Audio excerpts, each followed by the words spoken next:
बच्चों के लिए, बड़ों के लिए ये लड्डू सबके लिए बहुत ही फ़ायदेमंद है। और सर्दी आ गई है तो स्पेशली ये लड्डू बनाना तो बनता है। बिना चाशनी, बिना चीनी, बिना शक्कर, बिना गुड़ के बनाए हैं मैंने ये लड्डू। तो जो लोग चीनी, मीठा वगैरह नहीं खाते उनके लिए भी बहुत ही ज़्यादा अच्छे हैं ये लड्डू।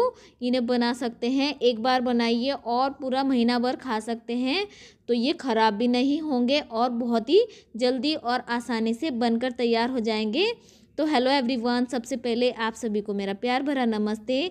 देख लीजिए मैंने कितने सारे सामान लिए हैं और ये लड्डू बहुत ही ज़्यादा बढ़िया बनकर तैयार होंगे। जो चीज़ जैसे जैसे यूज़ करूँगी सब आपको पता चलता रहेगा, तो वीडियो को पूरा देखिए। यहाँ पर मैंने गैस पे कढ़ाई रख दी है और इसमें डाल दिया है मैंने घी। और ये ले लिया है मैंने गोंद, जो कि बहुत ही बढ़िया होता है हमारी हड्डियों के लिए और बहुत सारे अच्छे गुणों से भरपूर है ये गोंद।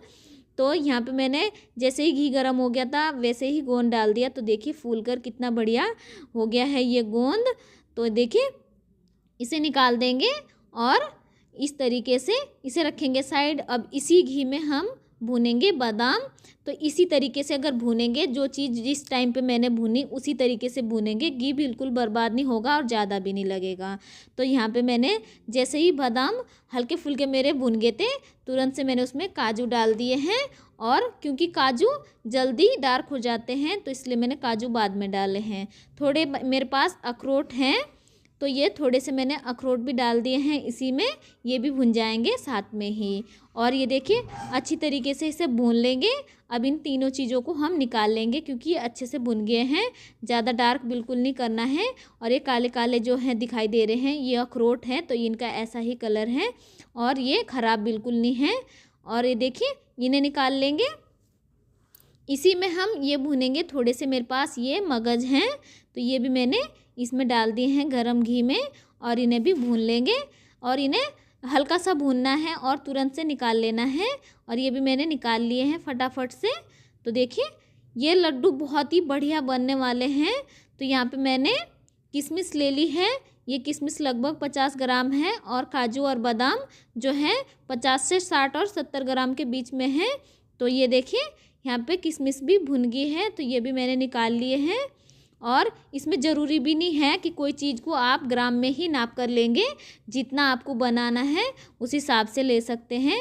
तो ये एक मैंने पूरा नारियल कद्दूकस कर लिया था और ये कटोरी भरकर रख लिया था।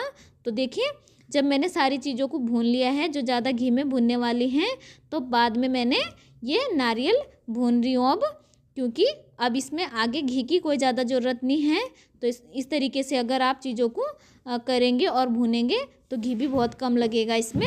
और ये देखिए तो ये बहुत ही बढ़िया तरीके से भुन गया है। नारियल भी, नारियल सूखा वाला खोपा जिसे बोलते हैं, सूखा नारियल वही वाला है ये। तो ये भी हम निकाल लेंगे अब इसमें से। और ये देखिए तो जितना घी मैंने डाला था वो सारा ख़त्म हो गया है। तो अब घी की कोई भी ज़रूरत नहीं है। तो ये यहाँ पर मैंने तिल ले लिए हैं और ये तिल बहुत ही बढ़िया होते हैं सेहत के लिए।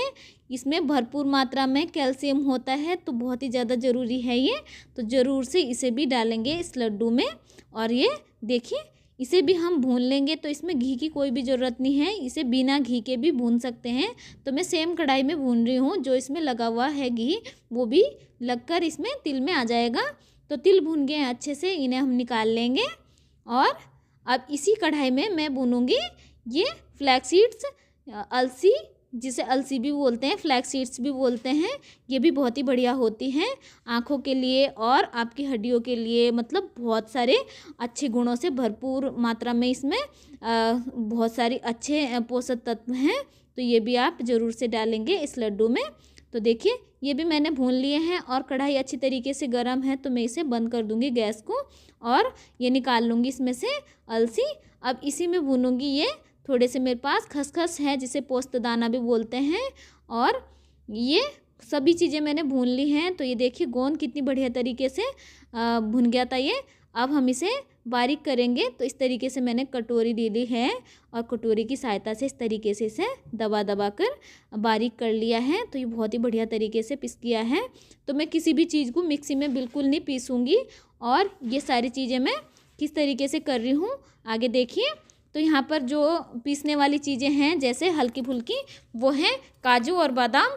तो इन्हें भी हम मोटा मोटा ही पीसेंगे, लेकिन इन्हें किसी चीज़ में ऐसे नहीं पीसेंगे जैसे मिक्सी वगैरह में बिल्कुल नहीं पीसना है। या तो आप इन्हें मामजिस्ते में कूट सकते हैं तो मोटा मोटा। और अगर इस तरीके का जैसे मेरे पास ये प्याज चॉप करने का ये हाथ से चॉप करने वाला मशीन है तो मैंने इसमें चॉप किया है। ये तो बहुत ही बढ़िया तरीके से मोटे मोटे जैसे मुझे चाहिए थे ये काजू और बादाम वैसे ही हो गए हैं। तो देखिए अगर ये हो तो इससे करें, नहीं तो आप मामजिस्ते में भी कूट सकते हैं हल्के दरदरे इन्हें। तो ये निकाल लिए हैं मैंने इसमें परात में। साथ ही जैसे कि मैंने कहा इसमें ना गुड़ है, ना चाशनी और ना ही चीनी वगैरह है।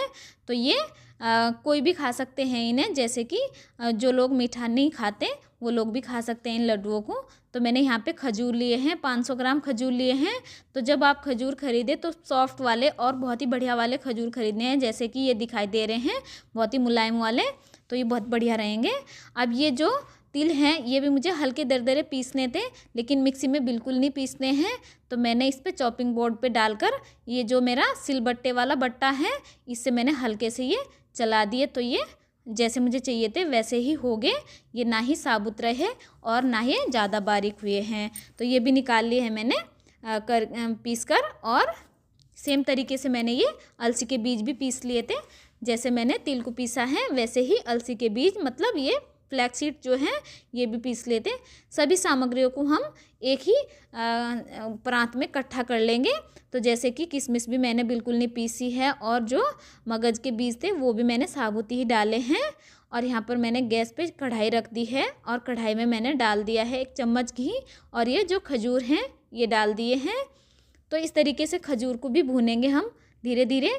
और जैसे ही हम खजूर भूनेंगे ये एकदम पिघल कर इस तरीके का हो जाएगा जैसे हलवे जैसा बिल्कुल, और बहुत ही सॉफ्ट और मुलायम हो जाएगा।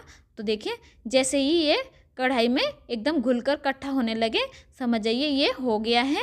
तो ये सारा एकदम मैश होकर इकट्ठा हो गया है। तो मैंने गैस को बंद कर दिया है। जब तक ये ठंडा होता है तब तक हम करेंगे इसे सभी सामग्री को मिक्स। तो इस तरीके से मैंने ये मिक्स कर लिया है। अब ये हल्का ठंडा हो चुका है। जो खजूर का मैंने बनाया है ये खजूर भूनकर, तो ये हल्का ठंडा हो गया है। तो पूरी तरह ठंडा ये बिल्कुल नहीं करना है, हल्का गर्म होगा तो आपके लड्डू बहुत ही अच्छी तरीके से बंधेंगे और बहुत ही अच्छी तरीके से ये इसमें मिक्स भी हो जाएगा। तो ये हल्का गर्म ही था। तो इस तरीके से मैंने ये मिक्स कर लिया है देखिए। और ये लड्डू बहुत ही बढ़िया होते हैं सेहत के लिए, बालों के लिए, स्किन के लिए, और बहुत ही सारे अच्छे गुणों से भरपूर है ये लड्डू। जैसे कि आपने देखा इसमें बहुत ही अच्छी अच्छी चीज़ें हैं। यहाँ पर मैंने इलायची भी डाल दी है, इलायची पाउडर। तो ये बहुत ही बढ़िया है। और जो लोग मुझे सामने से देखते हैं वो आज समझ जाएंगे कि मेरे लंबे बालों का राज सिर्फ ये लड्डू हैं। तो सच में ही ये बालों के लिए और स्किन के लिए बहुत ही बढ़िया हैं ये लड्डू। और ये देखिए बनकर तैयार हो गए हैं सारे ही लड्डू। अब जो मैंने थोड़े से तिल बचाए थे और थोड़े से जो पोषक दाने के बीज थे जिसे कि पॉपी सीड्स भी बोलते हैं पता नहीं, और खसखस भी बोलते हैं, तो ये मैंने इसमें कोट कर दिया है और दिखने में लड्डू सुंदर भी लग रहे हैं। और ऊपर से जब आप खाएंगे तो बहुत ही बढ़िया क्रिस्पी कंचीनेस सी आएगी इसमें, तो बहुत ही बढ़िया लगेंगे। तो प्लीज़ एवरीवन आपसे रिक्वेस्ट है फिर से चैनल को सब्सक्राइब कर दीजिएगा, वीडियो को लाइक कर दीजिएगा और शेयर कर दीजिएगा। और मुझे एक प्यारा सा कमेंट करना बिल्कुल ना भूलना, एक प्यारा सा कमेंट ज़रूर से करना है। और मिलते हैं एक और वीडियो में नई रेसिपी के साथ। तब तक के लिए नमस्ते, बाय बाय, टेक केयर।